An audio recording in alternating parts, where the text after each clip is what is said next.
बिस्मिल्लाहिर्रहमानिर्रहीम। आज बहुत ही इंपॉर्टेंट कंसेप्ट वर्क का आपको समझना है।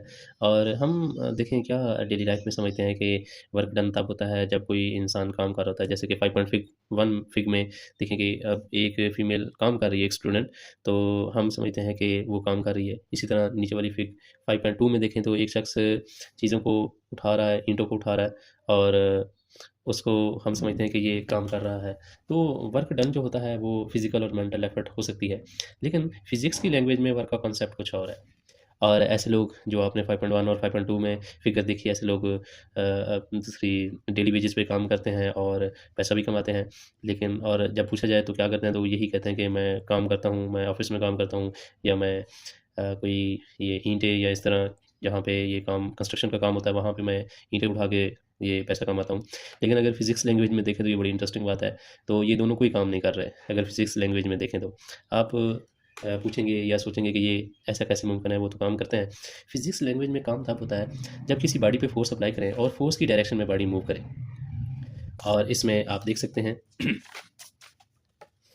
इस बॉडी पे अगर फोर्स एफ अप्लाई की है और फोर्स की डायरेक्शन में ही बॉडी डिस्प्लेसमेंट कवर करे, तब वर्क डन होता है। मतलब वर्क डन का जो फिजिक्स में फार्मूला हम यूज़ करते हैं वो होता है W is equal to F S cos theta. यहाँ पे आगे कॉस थीटा ना, थीटा तब होता है जब बॉडी पे फोर्स अप्लाई की जाए और फोर्स की डायरेक्शन में डिस्प्लेसमेंट हो, तो तब एंगल जीरो होता है, इसलिए एफ एस लिखा जाता है कॉस थीटा की फॉर्म में। लेकिन आप ही आज सीखेंगे कि वर्क डन कैसे जीरो होता है, क्योंकि वर्क का फार्मूला है F S cos theta, F S cos zero. अगर किसी बॉडी पे फोर्स अप्लाई हो रही है और फोर्स की डायरेक्शन में डिस्प्लेसमेंट कवर हो रहा है, तो दोनों वेक्टर पैरेलल आ जाएंगे इक्वल टू। तो थीटा क्या होगा, जीरो। तो फार्मूला क्या है, F S cos theta, F S cos zero, और कॉस जीरो क्या होता है, वन। तो F S maximum work done होगा। और ये मैक्सिमम वर्क डन कौन कर रहा होता है, वेंडर, छाबड़ी फरोश, रेडी वाला। जब वो हैंडल से फोर्स अप्लाई करता है तो जिधर फोर्स लगा था उसी डायरेक्शन में जो रेडी है उसकी, वो मूव करती है, डिस्टेंस कवर करती है। तो इस केस में हम कहते हैं कि वो मैक्सिमम वर्क कर रहा है। लेकिन अगर इसी बात को आगे एक्सटेंड करें तो जो ग्रास कटर मशीन होती है वो कुछ ना कुछ एंगल बना रही होती है। फॉर एग्जांपल यहाँ पे हैंडल लगे होते हैं और ग्रास कटर मशीन ऐसे यूं, ये ग्रासी फील्ड होता है, ये वाला ग्रासी फील्ड, ये ऐसे ट्रेवल कर रही थी।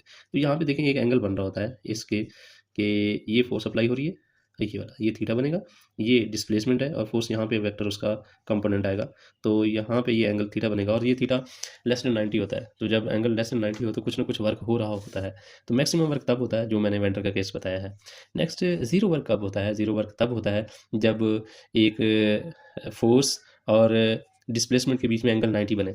मैं आपको एक सिंपल सी एग्जांपल देता हूँ। जैसे एक स्टूडेंट है, वो रोज़ाना घर से निकलता है और 1 किलोमीटर के डिस्टेंस पे या 500 मीटर के डिस्टेंस पे दूध लेके आता है अपने उस बाल्टी में, और उसको हाथ से लटका के आता है।